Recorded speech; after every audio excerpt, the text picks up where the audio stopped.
साल कठिन तपस्या करके दुनिया की सारी पुस्तकों का धार्मिक पुस्तकों का अध्ययन करने के बाद तब ये मात्र 147 पॉइंट उन्होंने बनाए हैं और ये 147 पॉइंट के आधार पर आज ये 80 साल से सत्संग हो रहा है। ये कोई एक पॉइंट जो आपको सबसे सरल लगे, सिर्फ आप उसको अपने जीवन में उतारें, पूरा आप ब्रह्मज्ञानी हो जाओगे। कोई एक पॉइंट जो सरल सरल लगे, एक पॉइंट उतारोगे, ब्रह्म के सारे गुण आप अंदर आ जाएंगे। यहां बोला हम लोगों का पॉइंट कल हुआ था 97 नंबर पॉइंट्स हो चुका है। कल पढ़ा गया था 97 पॉइंट्स। घड़ी विष्णु राम को तो ब्रह्म हत्या में होए, कल ये पढ़ा गया था। आज 98 नंबर पॉइंट्स। हो मैं धीरज रोग है पर दारू भी उस्मा है। हो मैं धीरज रोग है और दारू भी उस्मा है और दवा भी इसमें छुपी है। दारू में दवा, दवा भी इसमें है। अब दोनों चीज कैसे है? हो मैं धीरज रोग है। ये धीरज रोग कब आपको होगा? जब आप अपने को मैं फलाने का बेटा हूं, मैं फलाने का पिता हूं, फलाने का पत्नी हूं, फलाने के पति हूं, फलाने का यूं, मैं डॉक्टर हूं, मैं वकील हूं, जब आप अपने को दुनियावी मान लोगे, मैं जीव हूं, जब आप पापा बने, मम्मी बने, कुछ बने तो जीव हो गए। आप कुछ भी बनोगे तो शरीर में आ गए। मैं फलाने का बेटा हूं, I am son of so and so, I am father of so and so. तो आप किसी के पिता बन गए, किसी के पुत्र बन गए, किसी के पति बन गए। तो जो भी बनोगे तो शरीर में आना पड़ेगा और देह में सब विकार होते हैं। गुरु देह से ही दूर करता है। तो यहां पर बोला हो मैं धीरज रोग है। ये हो मैं जब तुम मनुष्य बनते हो, जीव बनते हो, तो जीव के अंदर जो हो मैं हूं, मैं ठाकुर, मैं पंडित, मैं अफसर, मैं पुजारी, ये इतना हो मैं धीरे हो गए कि ये तुम्हारे साथ चमड़ी के अंदर घुसा है, निकलता नहीं ना। कुछ भी उपाय कर लो, पूजा पाठ, जप तप, दान पुण्य, तीर्थ, गंगा स्नान, यमुना स्नान, कुछ कर लो, ये हो मैं धीरज रोग नहीं निकलता। और जिस दिन हो मैं धीरज रोग निकल जाए, बस सारे विकार अपने आप निकल जाते हैं। ये जो हो मैं धीरज रोग है, अहंकार, मैं हूं। तो इसीलिए गुरु ने इसका एक लाइन जवाब दिया है। क्या जवाब दिया है? एक अहंकार जब निकल जाए तो सारे विकार खुद निकल जाते हैं, फिर निकालना नहीं पड़ता। एक अहंकार जब निकल जाए तो सारे विकार खुद व खुद निकल जाते हैं। वो अहंकार जो है बोला निकलते नहीं ना।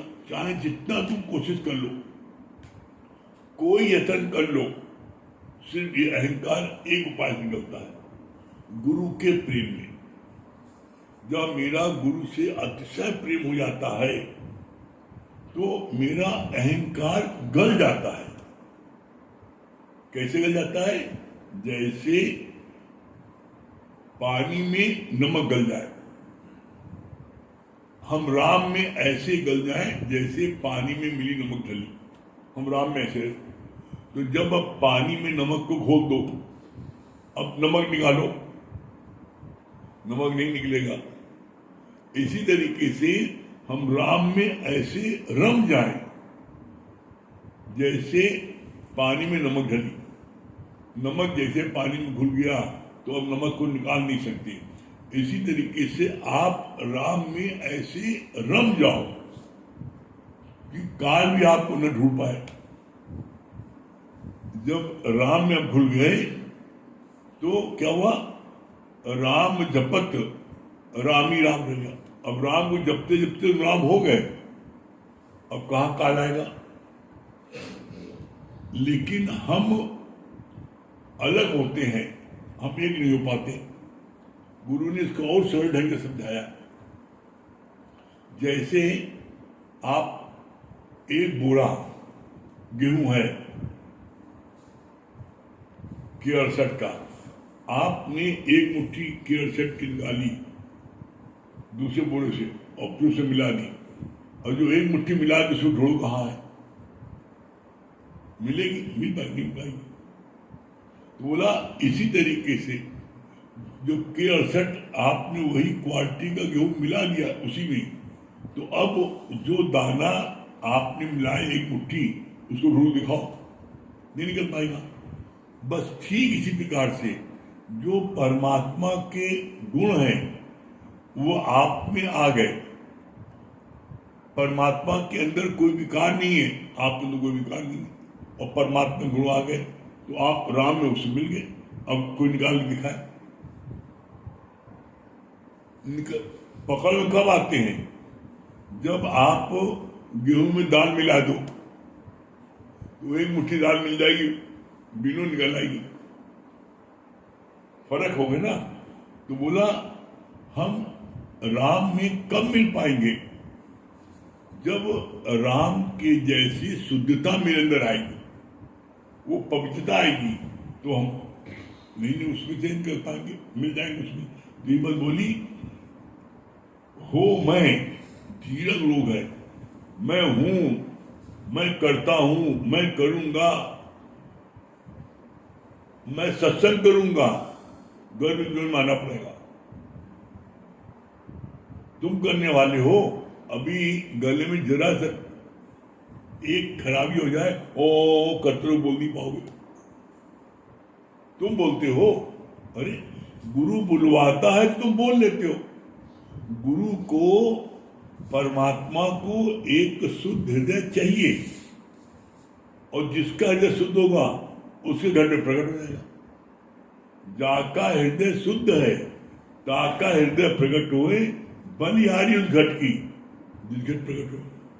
तो सिर्फ हमें अपने अंदर की शुद्धता लानी, बस बाकी कुछ करना है। तो यहां पर कितना अच्छा बोला, हो मैं धीरज रूप। जब हम शरीर बनते हैं, पापा बनते, मम्मी बनती हैं, तो मेरे अंदर में वो अहंकार का बीज पनपने लगता है, और मैं करूंगा, मैं अपने बच्चे को बिजनेस नहीं कराऊंगा तो आप कराओगे, मैं अपने बच्चों को पाल पोस कर तैयार करूंगा आप करोगे। तो हम हर समय इस बात को ढिंढोरा पीटते, जतलाते लोगों को कि मैं नहीं करूं कौन करेगा, तुम करने वाले बन गए। और जब करने वाले बन गए तो उस कहो भी नहीं, तभी तुम्हें गर्व मिलेगी। जो जाने मैं कुछ करता, तब लगी गर्व योन में फिरता। जो ये जाने मैंने ये किया तो उसको गर्व की योन मिलेगी। इसलिए मैंने कुछ नहीं किया, और सत्यता यही है। भगवान को जो कराना होगा वो तुम्हें 2 छड़ी मार कराएंगे, तुमसे 2 छड़ी मार कराएंगे। कैसे? देखो, कभी आप देख लो, कभी कभी आपको कहीं जाने का बिल्कुल मन नहीं होता, लेकिन बीवी जल जाती, नहीं चलोगे तो हम अनशन कर देंगे, नहीं चलो मैं के चले जाऊंगा, चल भैया चल, बवाल कौन मोले, चल भैया चले। छड़ी मार करानी है ना।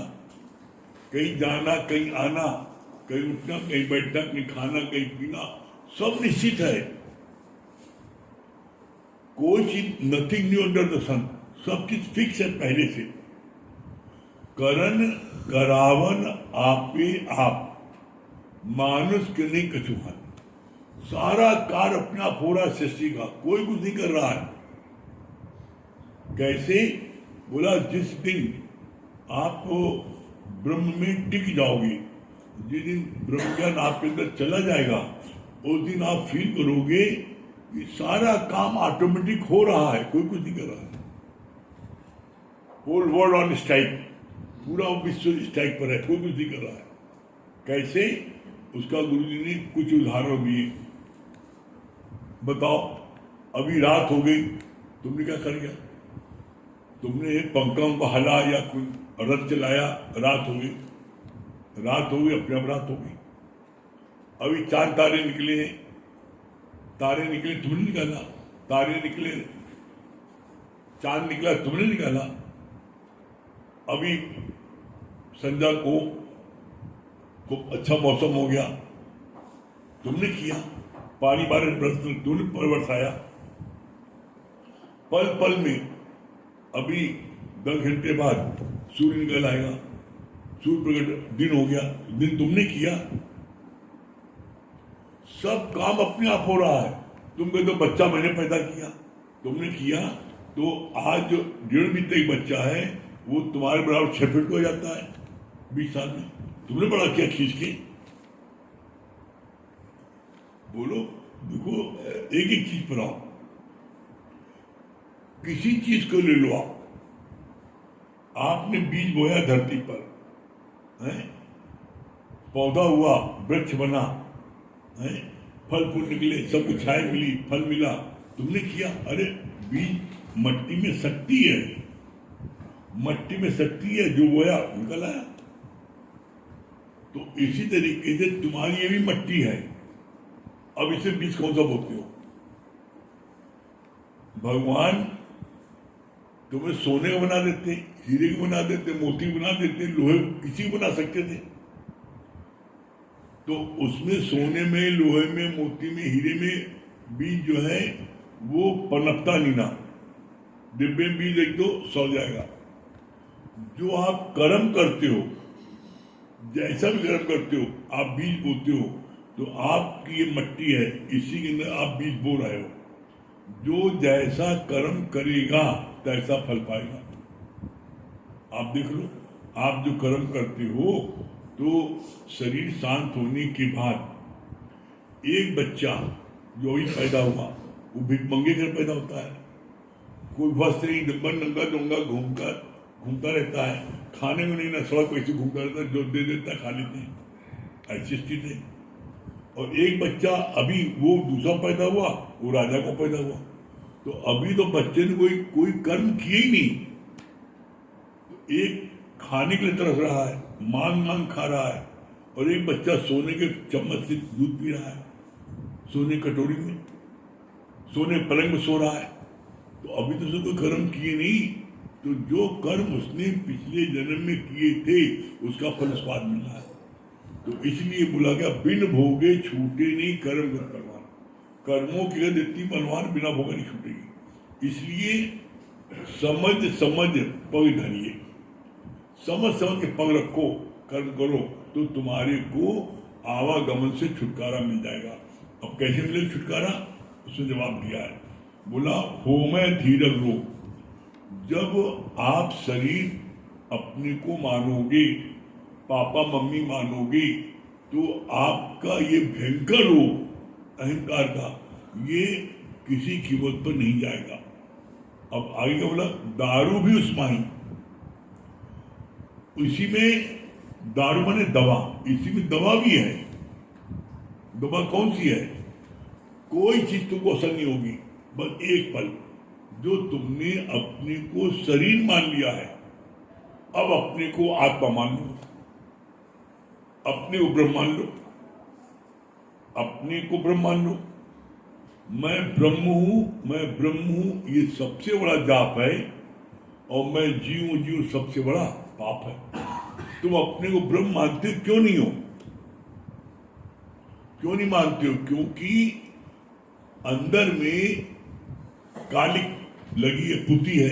जो कालिक लगी पुती है, जिसके कारण से हमें अपना चेहरा दिखाई पड़ता। शीशे में अगर कालिक पुती हो, काला धब्बा हो, हाथ का उसमें लगा हो, तो चेहरा दिखाई पड़ेगा? नहीं दिखाई पड़ेगा। तो बोला, अपने मन की करो सफाई, और तभी देगा पीकम दिखाई। तुम जो भी गलत कर्म करते हो, दुनिया में कोई न जाने, लेकिन तुम्हारा मन जानता है ना, मैंने ये गलत कर्म किया। इसीलिए गुरु ने बोला, जग से भाग ले प्राणी। पर मन से भाग न पाए। तुम जग से छुपा करके 7 कोठरी के अंदर तुम जो है दारू पियो, तुम जो है चरस लो, गांजा लो, भांग लो, तुम जुआ खेलो, तुम सारे गलत काम करो, तो दुनिया में कोई अंत कोई दिख नहीं रहा है भाई, तुम 7 कोठरी के अंदर बैठ रहे हो, है कोई किसी नहीं पता, लेकिन तुम्हारा मन देख रहा है। क्या बोला? जग से भाग ले प्राणी पर मन से भाग न पाए, तोरा मन दर्पण कहलाए। भले बुरे सारे कर्मों को देखे और दिखाए। वो देख भी रहा है और दिखा भी रहा है, बता मैं सब देख रहा हूं। तो ऐसे में हमें सावधानी रखनी कर्म प्रति। तो यहां पर हम कर्मों से कैसे छूटेंगे, यही इसका जवाब दिया। हो मैं धीरज रोग है, पर दारू भी उस्माई। जब आप जीव बनोगे तो जीव के अंदर अहंकार है, मैं हूं, I know and I am right. ये उसके अंदर धीरज रोग है, ये जाता नहीं ना और न जाएगा। हाँ, सिर्फ एक उपाय है, जब मेरा गुरु से अतिशय प्रेम हो जाता है और हम बिना गुरु के रह नहीं पाते, तो गुरु के प्रेम में ये सब छूट जाता है।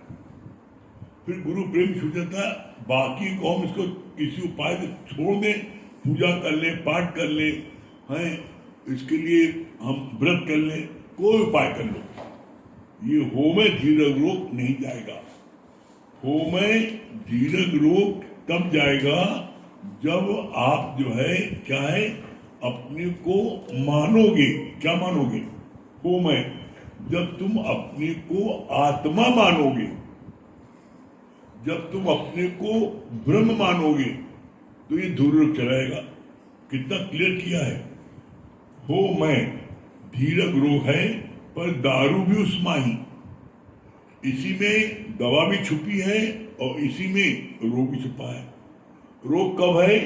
जब आप अपने को जीव मानते हो, मैं फलाने का बेटा हूं, मैं फलाने का पिता हूं, मैं फलाने का पति हूं, मैं फलाने की पत्नी हूं, तो आपके अंदर भी सारे रोग आ जाएंगे।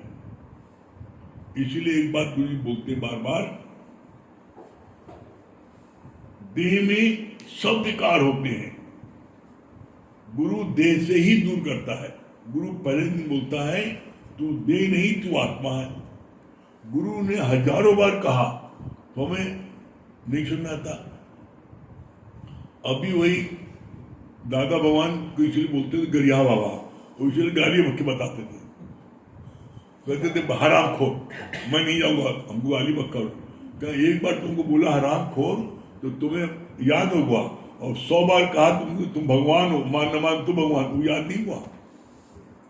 तो गुरु का लक्ष्य है तुम्हें याद कराना, चाहे तुम कैसे मानो। इसलिए गुरु जो है साम दाम दंड भेद चारों नीति अप्लाई करके उसका मकसद ये है कि तुम अपने को जानो बस। देखता ऐसे नहीं मानते ऐसे। अब कितनी अच्छी बात बोली गुरु जी ने बोला, जब बोला तुम्हारे लिए उसने उसके पति ने, जानवर हो तुम एकदम जानवर हो, हर बात पर बोले जानवर हो जानवर हो। वो बेचारी इतनी सहम गई, जब 6 महीने बाद मैके लौटी तो आधी हो गई शरीर। गुरु पूछा क्या बात है, तुम इतनी दुबली कैसे? क्या गुरु क्या बताया, मेरा पति हमेशा हर समय कहता है तू जानवर है, कोई काम करके लाते हैं, कुर्ता लाओ, ला दिया, जानवर हो क्या? ऐसे देते हैं, ऐसे टच करते हैं, ऐसे खाना देते हैं, हर समय हमको बोलता है। तो मैं सुन करके मैं बड़ा दुखी हो गया, मेरा बिल्कुल मन चढ़ गया। अब गुरु जी ने उसके विचारों को चेंज किया। क्या चेंज किया? तुम्हें पता नहीं है, तुम जो तुमको जानवर बोल रहा है बार बार, तो जानवर क्यों बोल रहा है? अरे तुम परिवार में रहती हो, संयुक्त परिवार में रहती हो, वो तुमको अपनी जान से ज्यादा चाहता है, वो कह नहीं पा रहा है, वो कोड वर्ड बोल रहा है। क्या बोल रहा है?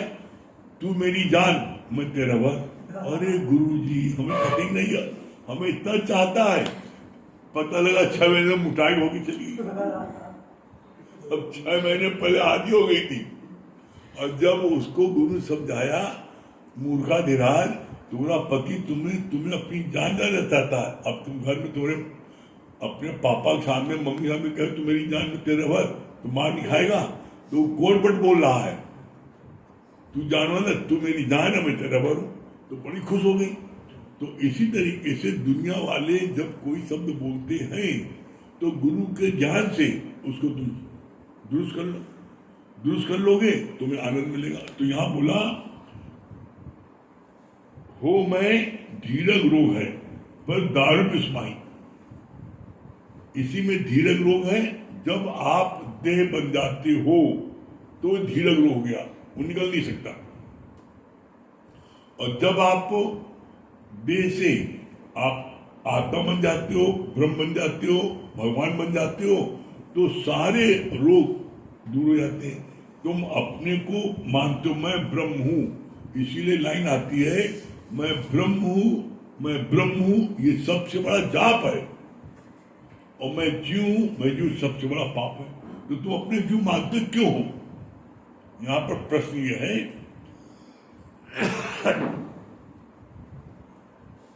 यहां प्रश्न ये कि अपने को आप जीव मानते क्यों हो? इसके लिए क्यों मानते हो जीव? इसके लिए आप गहराई में जाओ, क्यों जीव मानते हो? अपने को बताओ क्यों मानते हो अपने जीव? मुझे बता लो 3 बार, दूसरे को बता दो 3 बार, तुम्हें 4 बार बताया, मैं हाथ नहीं कर रही, हाथ नहीं है।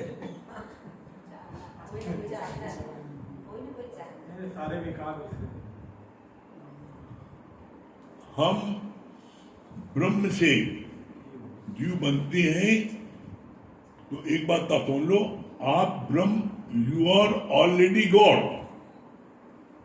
आप ब्रह्म पहले से हो। नमक मिर्च लगा के ब्रह्म बनाना नहीं ना, आप ब्रह्म पद में हो, लेकिन ब्रह्म से आप जीव बन जाते हो। क्यों? सिर्फ एक कारण है, कोई न कोई चाहना। इसका प्रमाण है गुरु जी के वाक्य से, चाह चमारी चिमड़ी अति नीचन से नीच, और तू तो पूर्ण ब्रह्म था। यदि चाहन होती भी, तू तो पूर्ण ब्रह्म था, यदि चाहन होती। कोई न कोई चाहना तुम्हारे अंदर में जब उत्पन्न होती है, हाय मेरा बिठुआ खाना न खाई, बन गई अम्मा, ब्रह्म सिद्धि हो गई।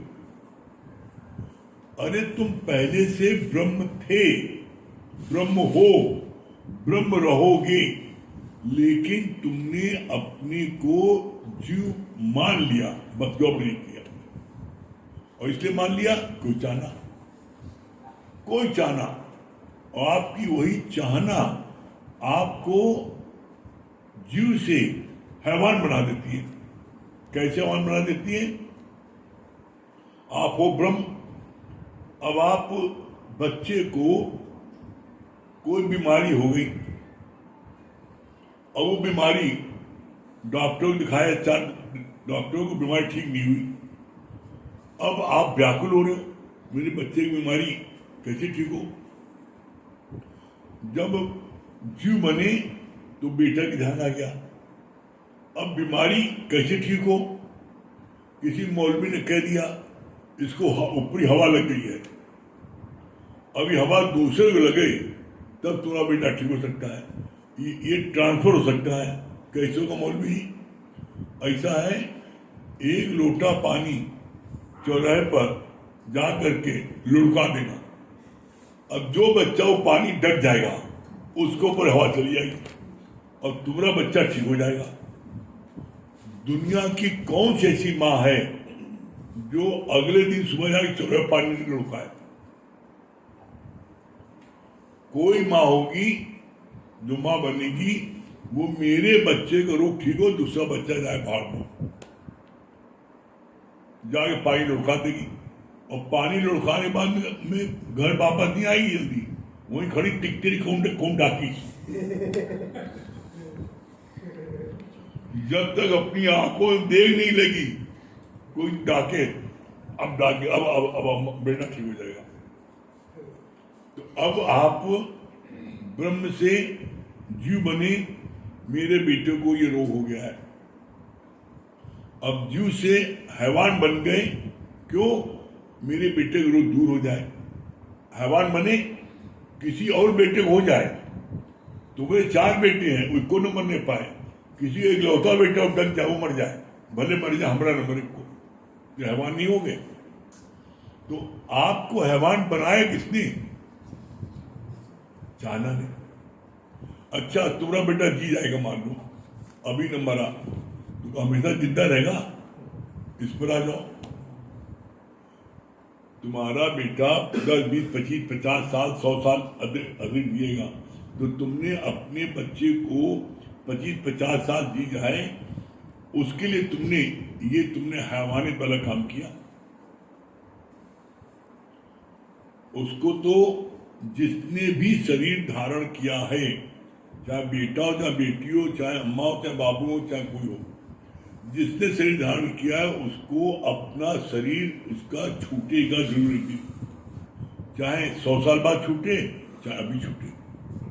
तो तुम कर्म तो नहीं बनाओगे, तुमने कर्म बनाए सिर्फ कुछ दिन और जिंदा रह जाए। बताओ, कुछ दिन जिंदा रखने के लिए, जैसे बुलानी सती सावित्री ने अपने पति को छुड़ा लिया भगवान से, तो कुछ दिन कहा जाओ भगवान दिखाओ कहाँ वो, अरे छुड़ा लिया 10-20 साल जिंदा, फिर मर गया है कहाँ? तुमने कुछ अपनी शक्ति से, भगवान से तुमने अनशन करके तुमने कुछ में जिंदा उसको करा दिया, तो कौन सी बड़ी बात होगी? और गुरु जी क्या कहते हैं? जो सुख आए फिर नहीं जाए, उसका करो विचार, देखा पागल सब संसार। सुख सुख सुख करता जाए, 3 बार आया है। इंसान पहला सुख सोचता है कि जब खूब धन हो जाएगा तब बड़ा सुख मिलेगा, तो धन पैदा करने के लिए वो अपना जो है 20-25 साल गंवा देता है। फिर जब धन जितना वो सोचता है उससे ज्यादा कमा लेता है, तो एक दिन सोचता है, यार सोचा था धन में सुख है, इसमें तो बवाल है। तब देखता है कि हाँ सुंदर बीवी मिल जाए, बड़ा मजा आ जाएगा, लड़की मिल जाए, अब शादी ब्याह कर लेता है, उसमें 10-15 साल अपना गंवा देता है। 10 अरे से वो बवाल है, बाप रे, लौंडवा जो है बड़ा बवाल, अभी तो नाम पिता भर करेंगे, चल पापा यहाँ चलो, नहीं आते तो मारपीट करने लगता है, धमक धमकी करने लगता है, घर का शीशा दरवाजा तोड़ने लगता है, और मारते तो अपने को भी, मारते भाग जाएगा, सुसाइड कर लेगा, ऐसा जो करता करने दो, और बवाल होता जाता है, और फंस गए।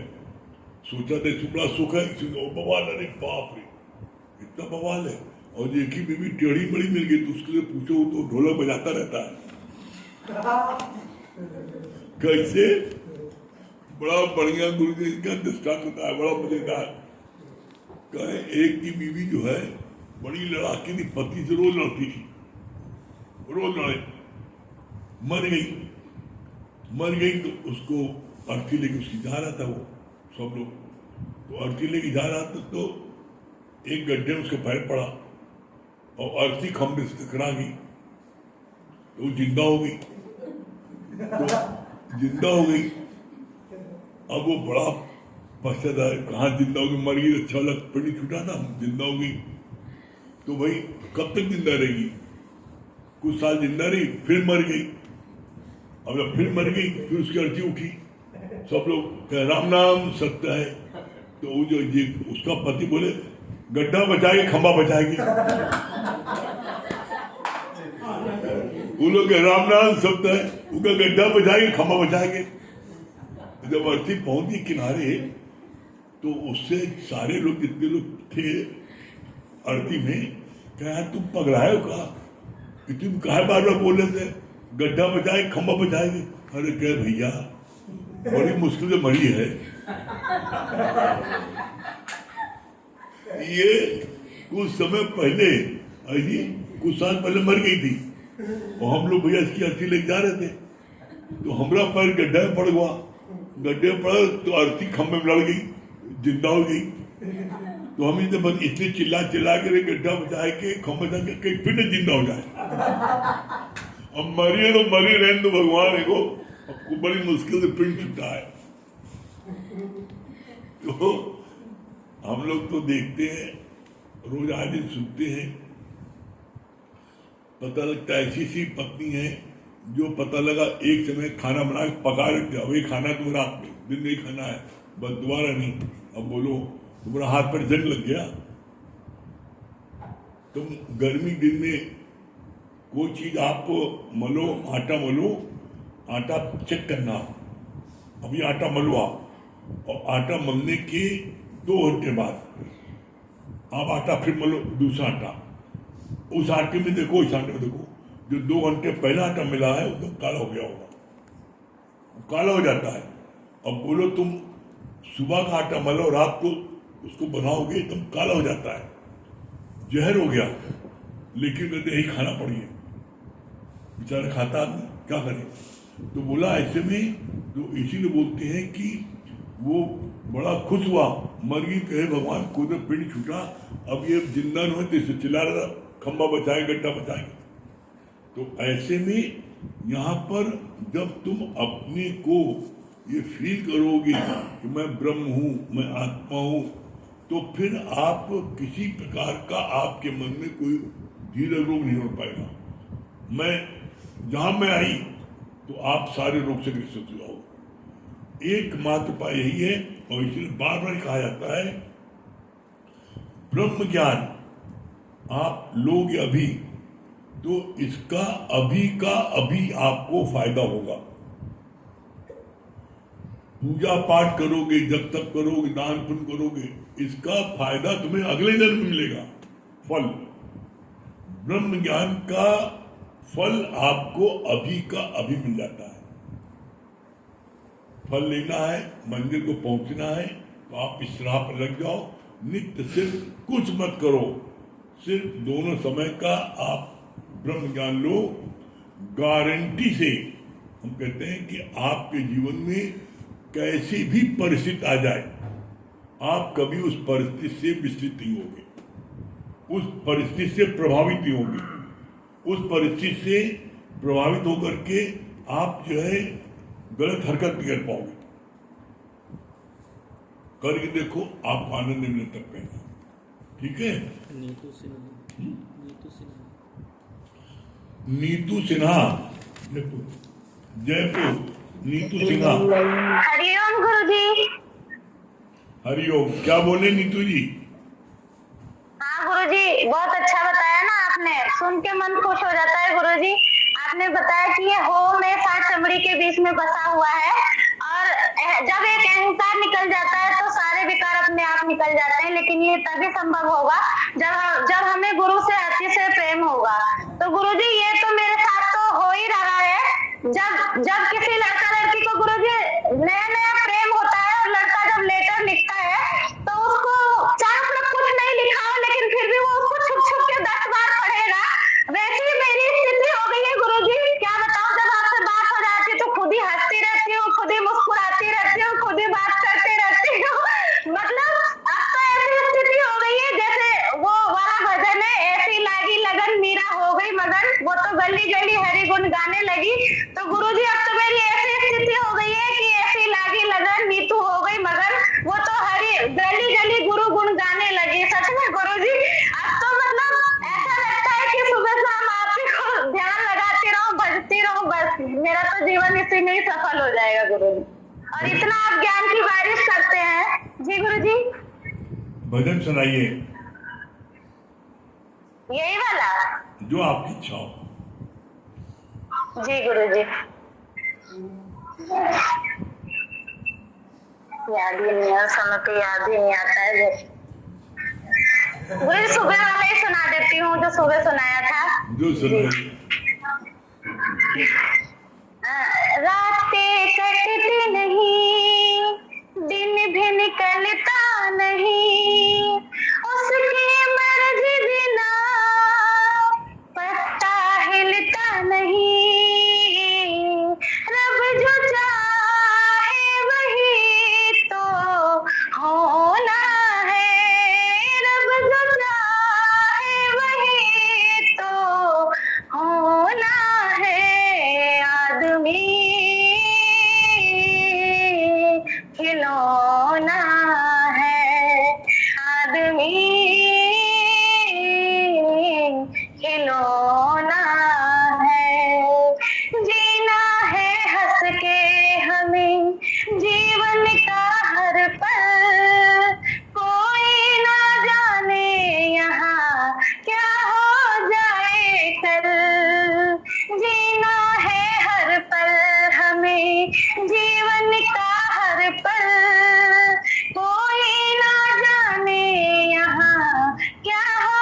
सलोना है मेरा गुरुवर बड़ा ही सलोना है आदमी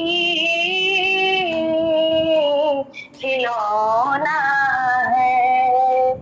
आशा तृष्णा लोभ में भटक रहा इंसान, नजरों से खोने लगी अपनों की पहचान। आशा तृष्णा लोभ में भटक रहा इंसान, नजरों से खोने लगी अपनों की पहचान। बस इसी बात का तो रोना है आदमी खिलौना है। हरिओम गुरुजी। बहुत सुंदर। हाँ दुर्गेश भैया दिल्ली, पूजा जी दुर्गेश भैया।